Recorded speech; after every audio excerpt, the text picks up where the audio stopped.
Welcome to lecture number 107 of digital electronics. So here we are going to the last portions of module number 4. So the topic under discussion is asynchronous counters. Now what is a specialty of an asynchronous counter? The specialty of asynchronous counter is that clock is not common. Clock signal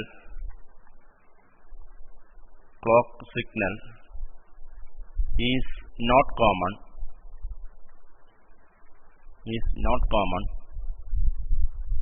to all flip-flops. It's not common to all flip-flops. But in an asynchronous counter, output of flip-flop number 1 is taken as clock of flip-flop number 2. Of course, for up or down counter, we will do with some complemented output of flip-flop number 1 to clock of flip-flop number 2. Okay, so that is a major difference here. Clock is not common. That means all the flip-flops are not working in synchronism. All the flip-flops in the circuit are not working in synchronism.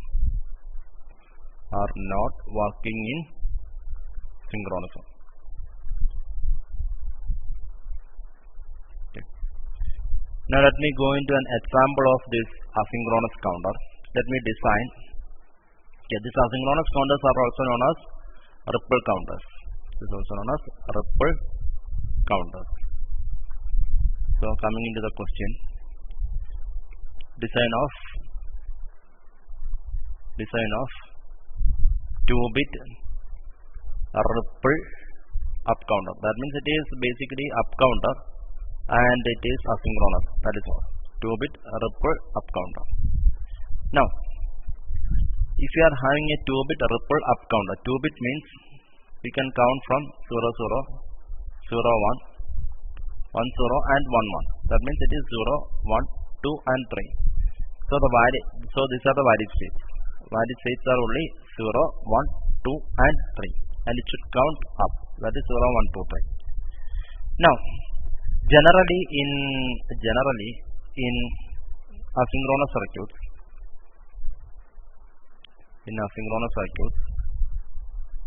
P flip-flops are used, or flip-flops in toggle mode is preferred.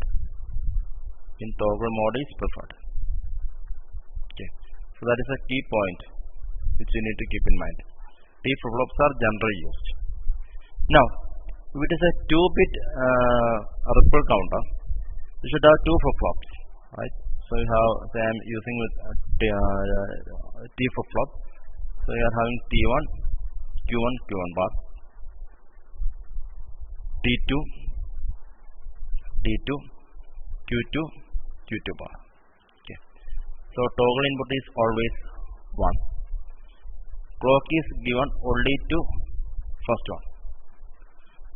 Now, if I am going for upcounting pattern, if I am going for 2-bit up counter, 2-bit ripple up counter, Q1 is connected as clock of flip-flop number 2, and you are getting Q1 as one output and Q2 as another output. Now let us check how it is working. Okay. Now, see, first of all I will draw the clock signal. Okay, clock signal I am drawing.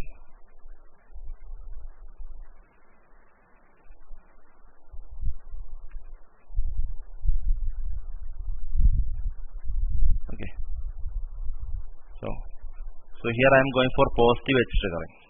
So edge triggering is positive. That means when clock is traveling from 0 to 1, clock is triggered. You are having the Q1 and Q2.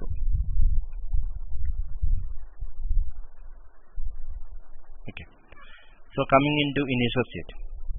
Initially Q1 will be 0. That is initial condition. Initially Q1 will be 0. Now, that means Q1 and Q2 is 0 initially. No problem. So Q1 and Q2 initially both are 0. Now, when clock arrives, that means when positive edge triggering happens, what happens? Q1 is changed from 0 to 1 immediately. In the first clock, Q1 will be changed from this is 0 to 1. Okay, that is what happening in the first clock. Okay, now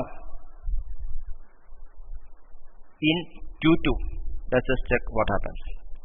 In Q2, what happens is that once you are changing from 0 to 1, that is in the first clock pulse, what happens is that Q1 is initially 0 and Q1 is initially 0, and when clock pulse arrives, Q1 is changed from 0 to 1. But initially 0, now it is 1. But for the initial case, Q2 will here what happens is that again Q2 will change from 0 to 1, right? Why? Because there is a change of Q1. So Q2 also will change from 0 to 1. Okay. In the next clock pulse, what happens? In the next clock pulse, what happens is that Q1 will be changed from 1 to 0. Q1 will be changed from 1 to 0. But since this is positive edge triggered and the signal is changing from 1 to 0, nothing will happen. Why? Because it is positive edge triggered. That means here actually Q1 is a clock of Q2. Q1 is a clock of Q2. So what happens? Q2 will remain as 1. Q2 will remain as 1. Okay. Now, in the next clock pulse, what happens? Q1 will change from 0 to 1. Again, you got the positive edge of Q1. So what happens? You will get 1 here, but Q2 will be changed to 0. Right? Now, coming into next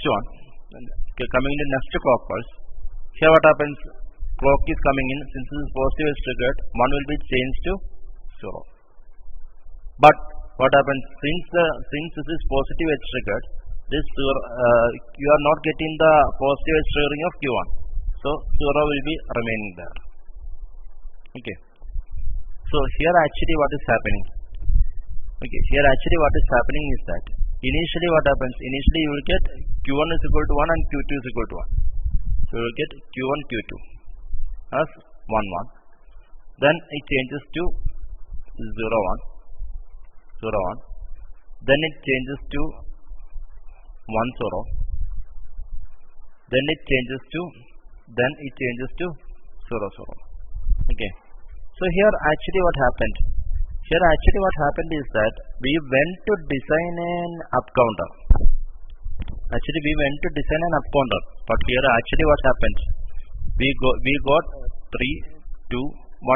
So actually this is becoming a down counter. So heading is changed. This is basically a down counter. Okay. So I think you got the logic how we have decided with up, but actually what happened is that since this is positive edge triggered and this one, since two flip flops are positive edge triggered, actually we got down count. Now, one question: how we can make it into up count? That is the next question, right? Okay. So next part is, so I think you got the logic of designing a down counter. Next one I am going to explain what is up counter. Okay.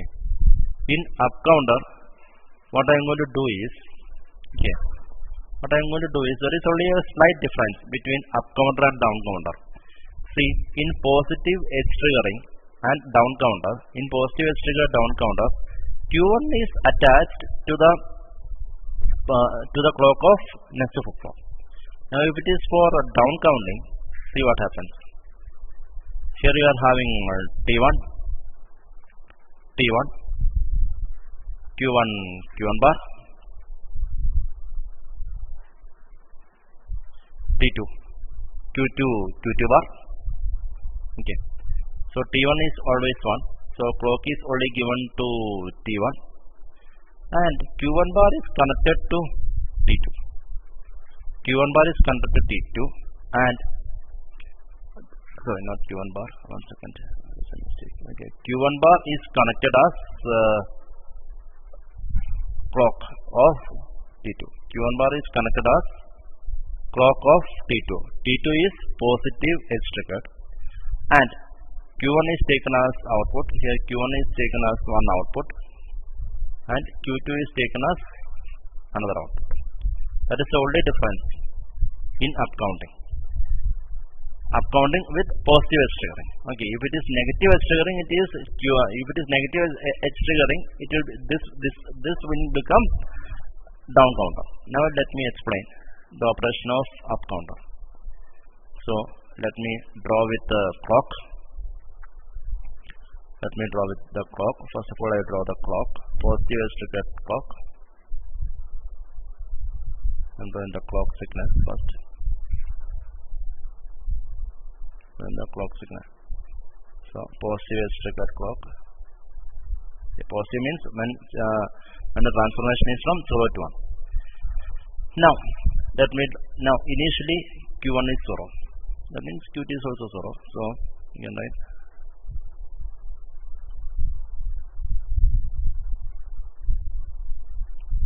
this is positive edge triggered.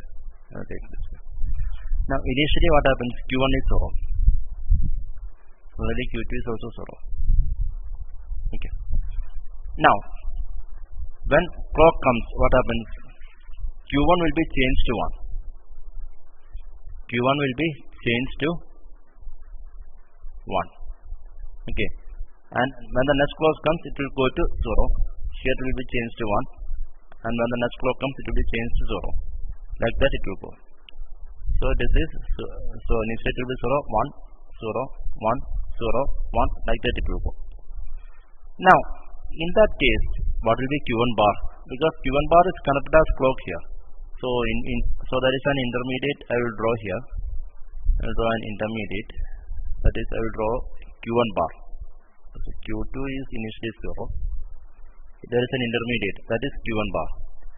Q1 bar is if Q1 is 0, initially what happens? Initially this is also 0, right? Or okay, if it is 0, you can take it as 1. Now here what happens? If Q1 is changing to 1, Q1 bar becomes 0. We will get the exact ulta of this, ulta of Q1. 0, 1, 0, 1, 0. Now look for positive edge triggering of Q1 bar. Now look for positive edge of Q1 bar. That is, you will get this point and this point and this point. So here you will get Q2 as 0. Here what happens? It will be changed to 1. Okay. Here it will remain as 1, and at this point it will come to 0, and at this point only it will come to 0. Then it will come to 1. Okay, because Q1 bar is acting as the clock of T2. Now look to Q1 and Q2. Now look to Q1 and Q2. Initially it is 0, 0. Initially it is 0, 0. Then it comes to 1, 0, right? Okay, or we can read it in ulta way. I will keep it in Q2 Q1 order, no problem. I will keep it in Q2 Q1. Both are 0. Now then comes 0, 1. Okay, now Q2 Q1 in the next clock you will get 0, 1. In the next clock what will you get?